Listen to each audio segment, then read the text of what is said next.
여름이 다 된 것 같습니다. 어제부터 더운 것 같아요. 선풍기를 좀 잠시 틀어놨습니다. 잘 이기시길 바랍니다. 오늘 설교의 제목은 요한복음 13장 21절에서 왔습니다. 예수께서 이 말씀을 하시고 십년이 되고 증언하여 이르시되 내가 진실로 진실로 너희에게 이르노니 너희 중 하나가 나를 팔리라 하시니. 오늘 설교의 제목은 하나님을 팔지 말라. 이 말씀은 영적인 의미가 담긴 말씀입니다. 우리의 믿음과 관련된 말씀입니다. 이 말씀은 조금은 편협한 의미가 아닌 폭넓은 의미가 담긴 믿음에 관련된 말씀입니다. 다시 말해서 하나님을 판다는 경고는 넓게 우리의 신앙의 자세를 점검하라는 뜻에서 경고의 말씀으로 주시는 것입니다. 우리는 믿음의 모양은 갖추고 있으나 그 믿음의 내용에 관해서 도대체 저 사람이 하나님의 사람일까? 모습은 교회를 다니고 집사고 권사고 장로인데 모양은 꼴은 갖추고 있는데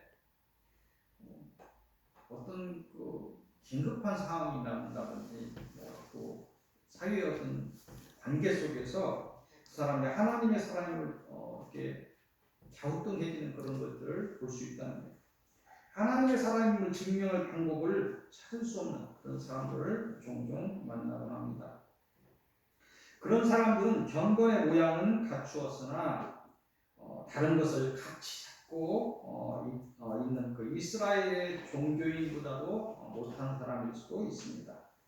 내가 그런 사람이 되지 않기 위해 오늘의 경고를 깊게 받아들이시길 빕니다.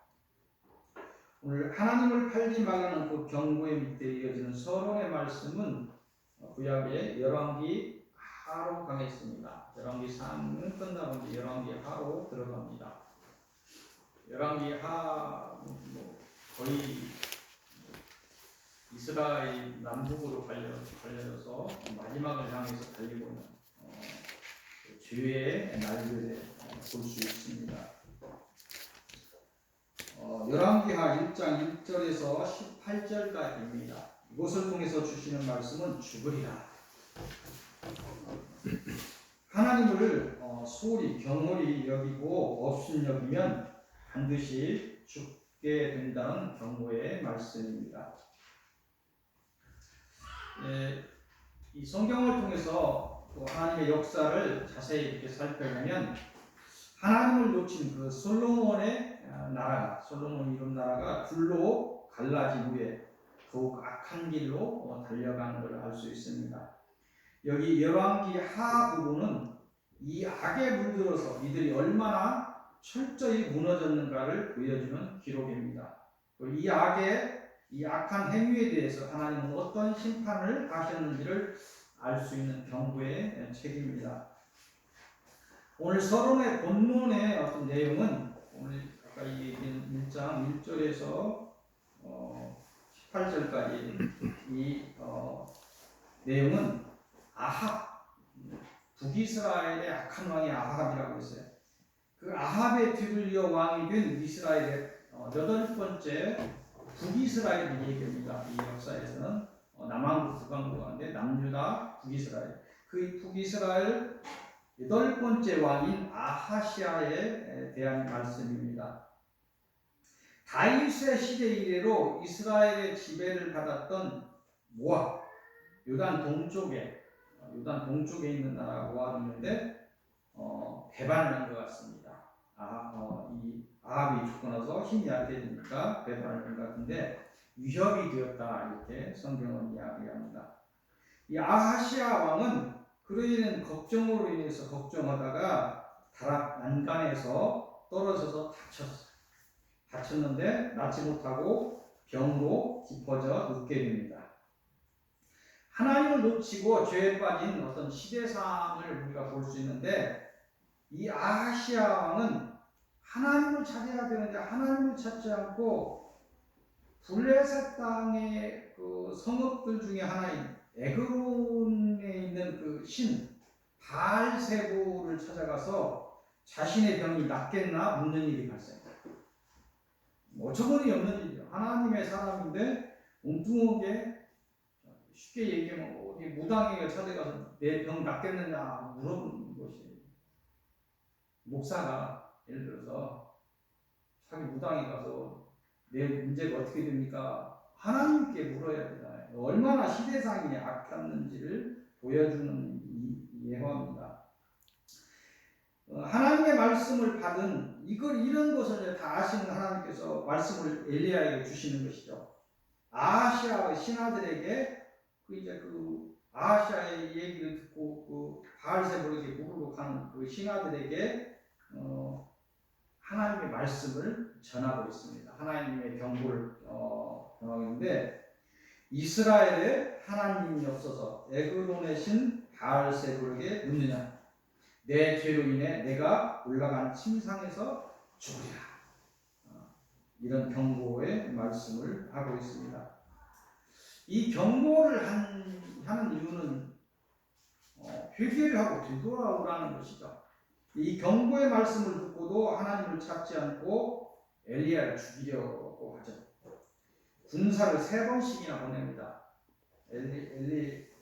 엘리야에게 군사를 죽이려고 3번씩이나 보냈던 그 아하시아 왕은 하나님의 말씀대로, 그 예언대로 그 침상에서 죽음을 맞이하게 됩니다. 이 말씀을 우리에게 주시는 경고의 의미는 무엇입니까? 또 우리에게 이 경고를 왜 주십니까? 그것은 아하시아 왕의 하나님에 대한 믿음 없음, 이 사례가 이 시대 우리의 신앙의 문제이기 때문입니다. 그때만 문제고 지금은 모두가 신앙이 굳건한 사람들이 아니라는 거예요. 하나님을 아는 것과 하나님을 믿는 것은 다른 것입니다. 또한 우리가 하나님을 온전히 믿고 온전히 의뢰하지 못한다면 그 믿음이 대단한 믿음이라고 하는데 온전히 의뢰하지 못한다면 마치 큰 댐에 작은 구멍같이 위험한 믿음이다. 사단의 작은 미혹에도 쉽게 믿음을 잃게 될 것입니다. 아는 것과 믿는 것의 차이를 좀 비유를 한다면, 하나님의 우리를 향한 사랑은 알고 있어요. 근데 오직 하나님과 자신과의 관계 속에서 이 문제를 받아들입니다. 다른 건 관심이 없어요. 내가 받는 복, 내가 받는 사랑, 내가 받는 은혜, 그 이상의 것이 안 나와요. 그 이상의 이타적인 그런 형제 사랑과 이웃 사랑으로 이어지지 못한다는 거예요. 이타적인 사랑으로 발전하지 못한다는 거예요. 믿는다고 볼 수 없다는 거예요. 그 믿음은 대단하다고 하는데 그건 진정한 사랑이 될 수 없습니다. 사랑 없는 믿음이란 있을 수 없습니다. 하나님이 영이 내게 임하시고 충만하다면 이타적인 사랑이 나오게 됐다는 거예요. 가슴이 아프다는 거예요. 그게 주님의 사랑이에요. 자신들을 십자가에 세우는 자들을 위해서 기도하시다 돌아가시고 그들의 죄를 놓고 죽으셨어요. 그 사랑이 내게 오면 이타적인 사랑이 나와야 된다는 거예요. 자기가 믿음이 있다고 하지만 그런 이타적인 사랑이 나오지 않는 믿음이란 헛것이 아닙니다. 모두가 자신까지 속는 헛믿음이 있음을 알아야 한다는 것입니다. 또 다른 비유를 들면 그리스도인이라 자처하는 많은 사람들이 우리들에게서 일어나고 있는 어떤 권능의 사건들을 잘 알고 있으며 더 나아가 자신의 치유의 문제까지는 하나님을 찾으나 방목사도 어떤 치유나 이런 것만 방목사 찾으면 안 돼요. 중요한 것은 하나님의 나라와 그 구원의 문제에 대해서 종종 잊어버리는 경우가 있습니다. 믿음의 진전을 이루지 못한다는 거예요. 이스라엘 백성들이 그랬어요. 그 수많은 이적 앞에서 믿음을 세우지 못했던 것이 이 시대에도 똑같다는 거예요. 이 치유가, 이 이적이, 이 표적이 구원의 전제의 조건이 될 수 없습니다. 구원은 치유가 아니어도 있는 믿음에서 주어지는 것입니다. 그런 믿음이 선다면 치유는 조급하지 않아도 서서히 증거로 우리 앞에 놓인다. 서서히 성화되게 되어 있다는 거예요. 몸이 아픈 것들도 하나님께 감사하고 하나님 주시는 평강의 마음을 붙들고 사랑의 마음을 붙든다면 치유는 일어나게 되어 있어요. 내 안에서 기적이 먼저 일어나요. 하나님을 모르는 사람도 그 분노가 우리 안에서 얼마나 큰 독을 품어내는가를 설명하고 있습니다. 이스라엘 백성이 하나님의 능력을 보지 않아서 하나님을 놓친 것이 아닙니다. 좋은 소리만을 듣고자 하는 그 기복적인 그 불편한 마음이 하나님을 찾지 않는데, 하나님의 사람한테 또 가면 또 무슨 회개하라고 하고 경고하고 하니까 엘리야를 찾지 않고 에그론 신에 가서 파리의 왕이라는 그 이상한 곳에 가서 참대. 하나님은 또 경고하시는 하나님, 회개하라고 하시는 하나님. 그 사람이 있음으로 인해서 경고하심을 그들은 놓친 것이, 그 기복적이고 불편한 마음에 하나님을 찾지 않고 에그론의 바알세보를 찾게 만든 것입니다. 우리의 고난이 올 때는 다 이유가 있습니다. 물론 전 역사적인 고난의 시대에도 있으나 그 고난의 시대라고 하더라도 그 고난의 시대에도 하나님의 지켜주심의 은혜는 하나님의 자녀들에게 반드시 임한다. 지난주에 설교에 들었던 것처럼 까마귀에게서도 보살핌을 받을 수 있다는 사례를 이야기하십니다. 다른 신앙의 자세는 오는 고난 앞에서 하나님의 뜻은 무엇인가? 어떤 고난이 올 때 그게 자세라는 거예요. 혹여 우리가 믿음을 다시 세워야 하는 문제가 있지 않은가? 자신에게서 문제를, 이 고난 문제를, 모든 고난이 뭐 죄로 인하니까 코로나가 뭐 회개해야 될 것, 이렇게 막 설명해 버릴 수는 없는 것입니다. 하지만 자신들에게 어떤 고난이 개별적으로 어떤 것이 올 때 혹여 어떤 하나님의 뜻은 있지 않은가, 내 잘못으로 있지는 않은가 혹시, 이런 것들을 뒤돌아보는 그런 자세 속에서 신앙이 바로 쓸 수 있을 것입니다. 오늘 하나님은 서론의 말씀을 통해서 하나님의 은혜를 받는 자들이 하나님을 믿거나 하나님을 경홀히 여기고 다른 것에 믿음을 세운다면 반드시 죽게 될 것이라고 경고를 하시고 있습니다.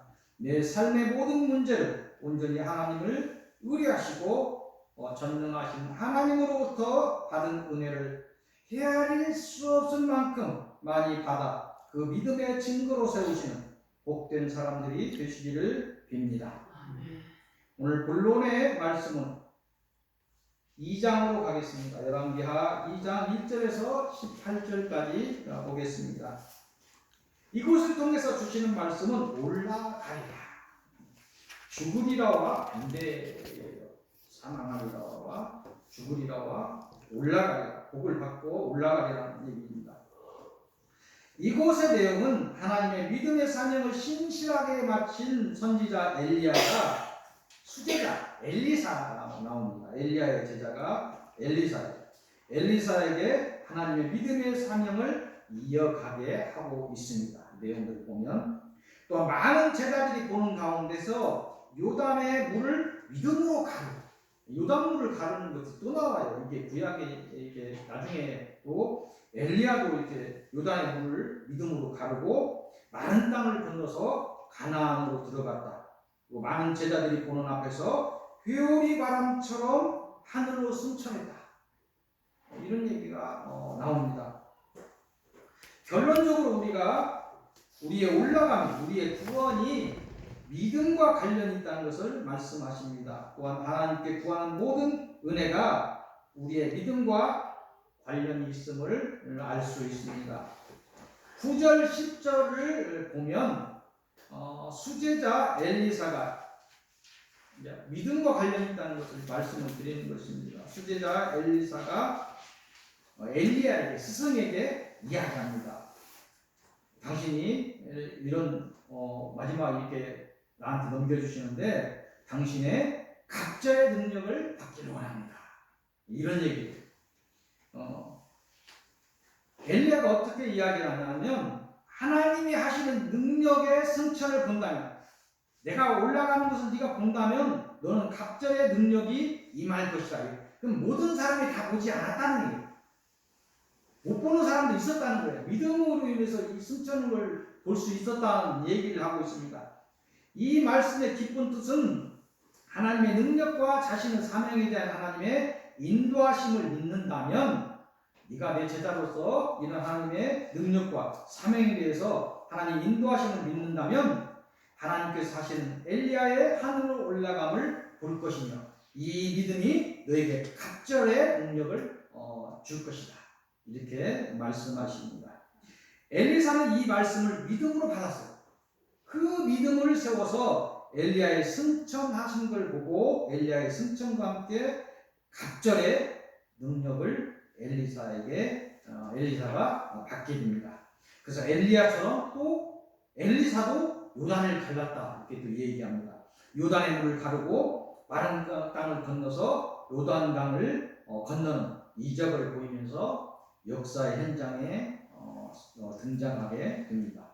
엘리야도 굉장한 역사를 했지만 뒤에 이렇게 읽어보면 엘리사의 큰 어떤 이적과 역사는 굉장하게 나와요. 정말 갑절의 능력을 받은 것 같습니다. 이곳을 통해서 우리에게 주시는 영적인 말씀은 우리의 구원이 우리의 믿음의 산물이라는 것입니다. 믿음 없는 소망이란 있을 수 없으면서 이없고 믿음 없는 구원이란 있을 수 없다는 것입니다. 하나님에 들어가는 첫 조건은 하나님의 자녀 신분을 얻는 것입니다. 성경은 하나님의 자녀됨은 하나님이 만물의 창조주이시고 구원의 하나님을 알고 그 마음에 참으로 믿으며 그 입으로 진심으로 고백함으로써 그 믿음이 완성된다고 밝히고 있습니다.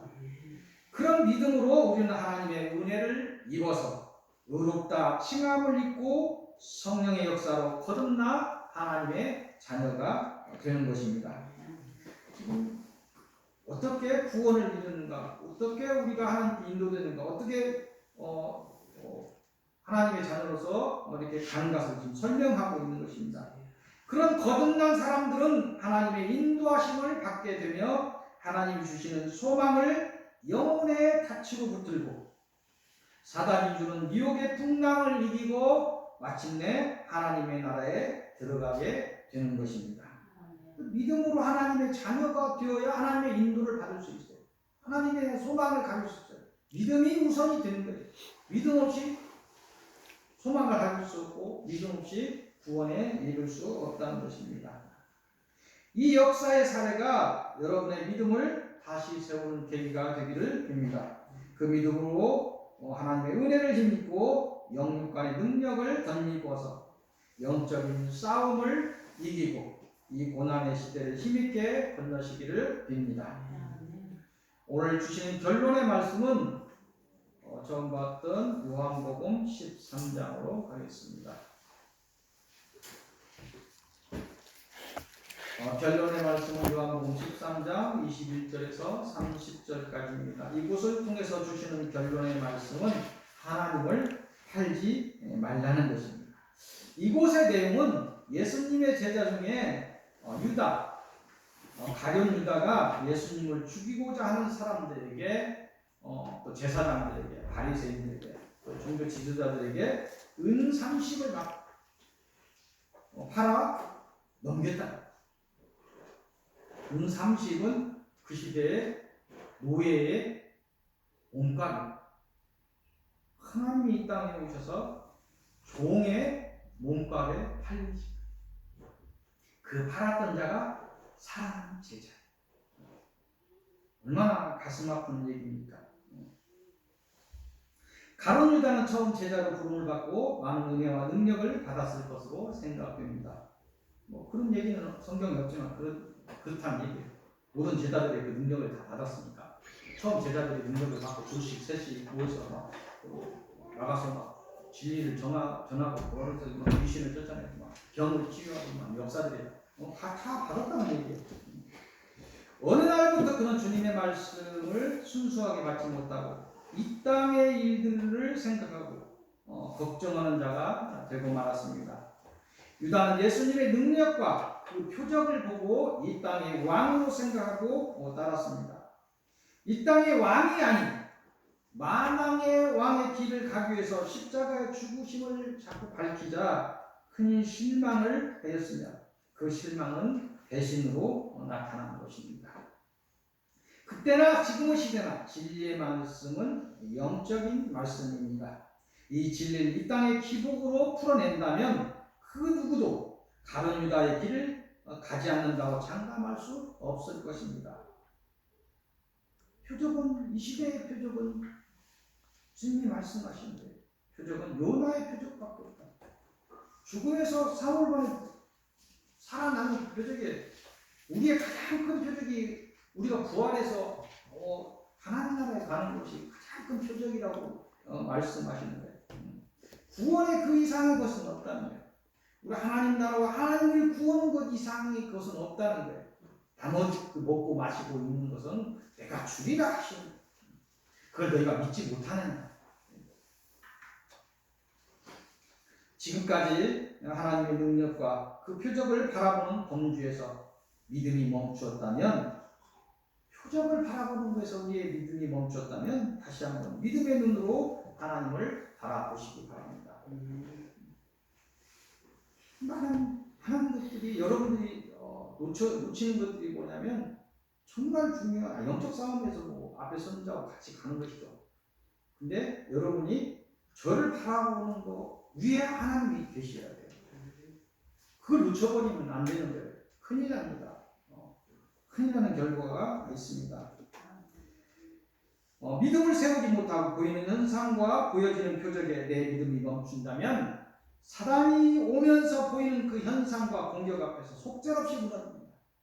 아무리 설명을 해도 작은 것이 하나가 몸을 치고 올 때 막 부들부들 떨어버린다면 속절없이 여러분은 무너지게 됩니다. 욥의 사례를 기억하시기 바랍니다. 우리에게 닥친 환경과 상황과 어떤 현상에 속지 않기를 빕니다. 다만 믿음으로 하나님의 구원하심을 믿으시길 바랍니다. 그러한 믿음이 여러분을 이 고난에서 건져주시고 이 땅에서도 영육간의 강건함을 누릴 수 있을 것입니다. 하나님을 한시도 놓치지 않기를 빕니다. 어느 한순간도 하나님을 잊지 않기를 빕니다. 하나님 아닌 어느 것에도 마음을 빼앗기지 않기를 빕니다. 우리가 방심한다면 한순간 생각에 잡히고 마음이 잡히고 영혼까지 그 미혹에 빼앗기는 불행한 일들이 일어날 것입니다. 이런 일이 일어난다면 우리가 원치 않으나 우리는 하나님이 주신 생명을 놓치게 될 것입니다. 하나님을 놓치면 하나님보다 하나님 아닌 것에 더 마음을 둘 때 일어납니다. 그 마음은 사단이 주는 것이므로 사단에게 빼앗겼다, 사단에게 하나님을 팔았다 이렇게 경고하시는 것입니다. 여러분들이 적극적으로 유다처럼 무엇을 돈받고 팔았다는 것이 아니고 여러분들이 다른 것에 마음을 뺏겼을 때 하나님께서는 너는 나를 팔았다 이렇게 말씀하신다는 것입니다. 끝까지 이겨야 이기는 것입니다.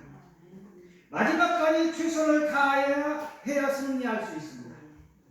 마지막 도착점이 보일 때 더욱 힘을 다하는 사람이 이기는 것입니다. 오직 예수 그리스도를 믿으시고 오직 예수 그리스도를 의지하시기 바랍니다. 오직 하나님의 은혜를 받아 이기시기를 빕니다. 기도하시겠습니다. 네, 하나님 감사합니다. 주님의 그 시대나 지금 주님을 기다리고 있는 이 시대나 저희의 믿음 없음은 마찬가지인 것 같습니다. 죽으리라 경고하시는 보암직한 세상에 너희가 마음을 둔다, 그 눈을 둔다면, 그 생각을 둔다면, 그것을 향해 달려간다면 죽으리라 말씀하시는 하나님의 경고를 가슴에 받습니다. 오직 믿음을 세우라, 나를 팔지 말라 이렇게 말씀하시는 하나님의 은혜의 경고의 말씀을 듣습니다.